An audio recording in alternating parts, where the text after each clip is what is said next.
Today we're talking about an anomaly that could threaten moon landing. But before we get into that, if you get spotty Wi-Fi in your basement or in your backyard, it may be worthwhile to get a Wi-Fi extender. These relatively affordable gadgets, as their name suggests, extend the reaches of your home's Wi-Fi network. With so many of us working from home even just part of the time now, and with so many connected devices under one roof, it's even more important now to have reliable coverage that hits even the furthest points of your property. You could take the plunge and upgrade your whole Wi-Fi router system, but that's a big decision that also requires more money. Wi-Fi extenders can come in handy if all you want to do is get a bit more coverage throughout your home without spending a ton. We tested out a number of Wi-Fi extenders to come up with our top picks. Check out our best Wi-Fi extenders in 2024 at Engadget.com. And finding weird pet-related technology is a CES tradition, and this year is no exception. Take Flappy, for example.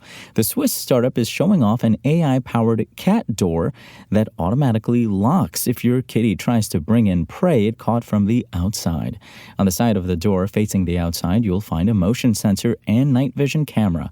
Flappy says it has compiled a unique and proprietary data set over the years with a focus on diversity. This means getting lots of different kinds of cats as well as prey, filmed in a variety of different lighting conditions. Head to Engadget.com and learn more about Flappy.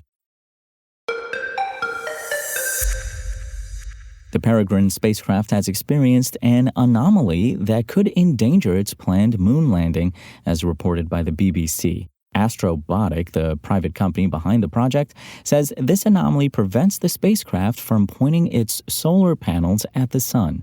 In other words, the vehicle can't charge its battery. Without power, the planned lunar landing for February might have to be canceled. Astrobotic engineers are working the problem and will provide updates as they become available. The launch itself went off without a hitch early this morning, as the issue popped up during post-launch checks after communications had been established. The team behind the launch suggests the most likely cause of the anomaly is a problem with propulsion. Unfortunately, the engineers have a limited window of time to troubleshoot and fix the issue, as the spacecraft's battery is currently reaching operationally low levels. There was a short comms breakdown, but it looks like that issue has been resolved. The company has also stated that the propulsion issue led to a critical loss of propellant.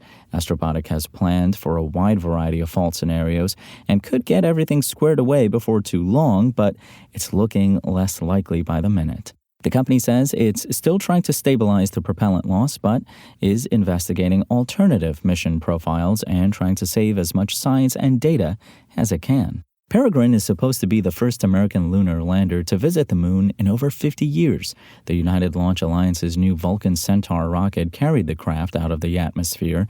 If it manages to touch down on the moon, Peregrine will become the first commercial craft to land on any planetary body outside of Earth. Though not directly affiliated with NASA, the Peregrine launch is part of the space agency's new Commercial Lunar Payload Services CLPS program. To that end, it's supposed to deliver 5 payloads to the moon for NASA to help prepare for the upcoming Artemis missions. It's also carrying a number of payloads for commercial clients at a cost of $1.2 million per kilogram. This cargo includes everything from mini rovers and science instruments to art collections and physical representations of cryptocurrency. There's also human remains on board, including the DNA of science fiction author Arthur C. Clarke. Peregrine is scheduled to land on the moon's near side, which faces Earth, on February 23rd, though that time frame could change or disappear altogether. Ahead of the launch, CLPS program manager Chris Colbert acknowledged that a lunar landing was not guaranteed, stating that landing on the moon is extremely difficult.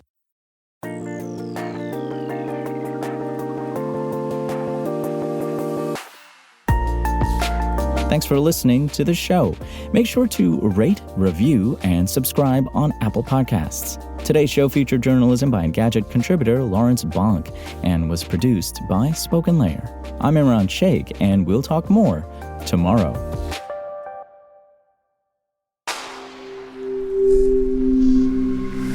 Spoken Layer.